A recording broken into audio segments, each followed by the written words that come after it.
Bismillah wa sallallahu wa sallam ala Sayyidina Muhammad wa man wala. Assalamu alaikum wa rahmatullahi wa barakatuh. Welcome back to our primer for the primer. Learning how to learn Usul al-Fiqh. Reach now the section after identifying its compound definition. Imam al-Haramain now is going to move towards the technical definition of Usul al-Fiqh. And after explaining the components of the compound definition, he defines it technically, and he says, Usul al-Fiqh refers to the routes. Here, turuq, routes, like if you know, like tariqa, a path or a way. Here, turuq is the plural. So what he means by routes are the evidences and the axioms that govern those axioms, those evidences, the evidences and the axioms that govern those evidences, as well as the qualifications needed. So he says, Usul al-Fiqh refers to the routes to fiqh in general terms, and the methodology of inference from them. Those are the axioms, right? And who's qualified. Some key components of this definition: turuq, the source and evidence from which rulings are derived. Legal rulings. From the Quran, Sunnah, consensus, ijma', and qiyas analogy. He says, ala sabil al-ijmal, studying these sources in their general principles, not through their specific applications. So understanding the general principles, not the applications. That's fiqh to each case or to each situation. Methodologies of inference, kayfiyat al-istidlal, means the scholarly methodologies used for extraction. So the methods and rules for correctly extracting and deriving rulings from these sources to make sure that the extraction is compliant.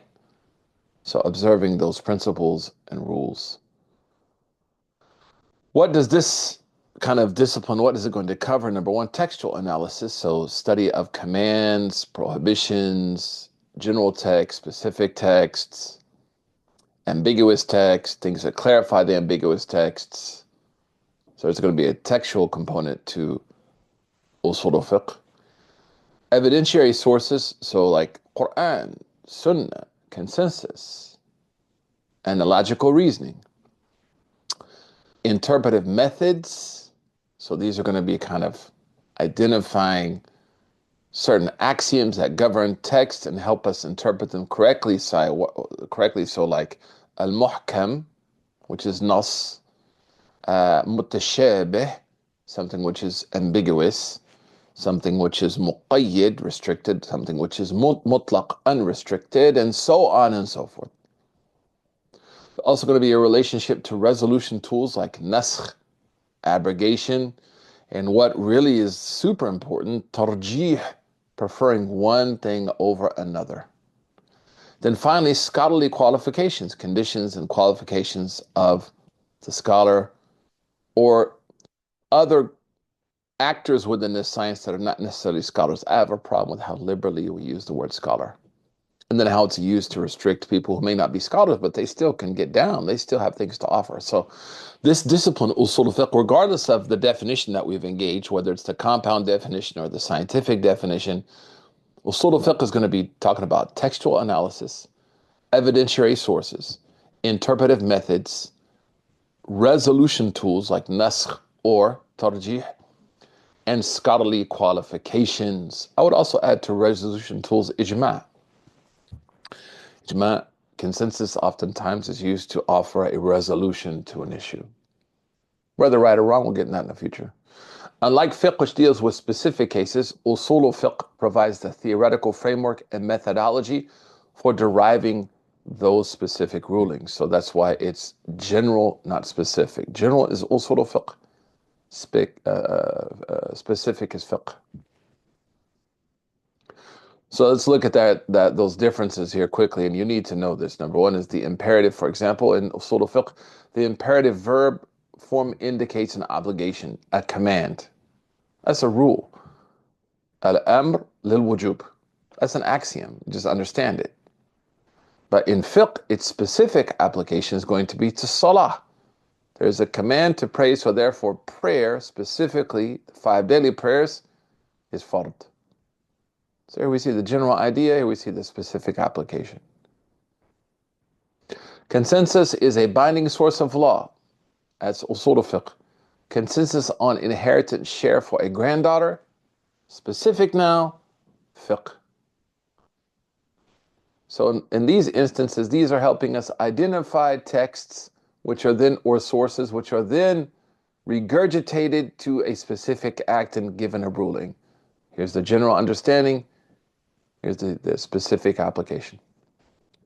Prohibition implies the invalidity of a prohibited act. يعني النهي يفيد الفساد. Specific prohibition of adultery in the Quran. So the outcome, and here this could be built on more, is like someone engaged in adultery. That adulterous relationship is not going to have the same legal outcomes as marriage, like inheritance, for example. So because they did it through a prohibited means, yufid al-fasad. It leads to the invalidity. General principles of analogical reasoning, analogy between rice and wheat in usury. So here's the general idea. Here's the specific application. So here you can see what Usul al-Fiqh does. Here you can see the specific applications of fiqh and how they differ. So what's that relationship then? This is a crucial relationship and a crucial connection. Usul al-Fiqh, the foundations, and the fiqh, the derived rulings, are intrinsically connected with each other, serving a vital purpose in Islamic jurisprudence. Foundations and buildings, Usul al-Fiqh serves as the foundation upon which the structure of fiqh is built and supported. When you say fiqh, I want you to think of ijtihad synonymously. Theory and practice. Usul provides a theoretical framework while fiqh represents its practical application. The methodology. Web results. I can show them if you ask again from your iPhone. So in theory and practice, Usul provides a theoretical framework while fiqh represents its practical application. Methodology and results. Usul supplies the methodology while fiqh constitutes the results. You can think about it in that way. فَفِقْ نَتِيجَةُ أُصُولِ الْفِقْ. General and specific. Usul establish general principles while fiqh addresses specific cases. We have what's called قواعد usuliyah, قواعد fiqhiyah. The usul axioms, the fiqh axioms. Usul axioms deal with the ideas of the rulings. Fiqh deals with the actual actions of the rulings, those qawaid. Sometimes there's overlap as well. So from principle to ruling, and we want to think about this, that usul as a principle, for example, an imperative verb form indicates obligation, wujub. The fiqh ruling would be then the command to establish prayer means it's obligatory. So here we see that relationship. Usul principle, a prohibition indicates something is forbidden. The prohibition of adultery means it's forbidden.